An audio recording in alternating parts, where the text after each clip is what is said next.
ইসলামের পবিত্র গ্রন্থ আল কোরআন নাজিল হয়েছিল ওহীর মাধ্যমে, লাহে মাহফুজ থেকে। আর এটা অলৌকিক ভাবে যেটা হযরত মুহাম্মদ সাল্লাল্লাহু আলাইহি ওয়াসাল্লামের উপর নাযিল হয়েছে। সেই মোতাবেক বলা যায় ইসলামী আইন বা শরিয়া আইন অলৌকিক বা উপর থেকে নির্ধারিত, যা আল কোরআনে লিপিবদ্ধ আছে।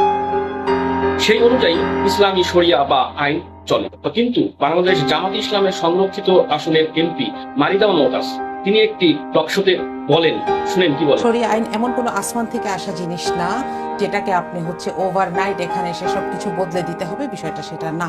তার নিজ নিজ ওকে, অধিকার। তাহলে ইসলাম কায়েম করলে একটা মেয়ে যদি করতে চায় পারবে। হাফ প্যান্ট পরে চলতে পারবে সে এখানে? অবশ্যই পারবে, চলতে কেন পারবে। পারবে? যে এটা কোনো অলৌকিক কোনো আইন নয়, এটা মানে একজন মেয়ে হাফ প্যান্ট পরেও ধর্ম প্রচার করতে পারে। এটা যদি ইসলাম হয় তাহলে কই যাবো আমরা, বলেন? আপনারাই বলেন। ধন্যবাদ।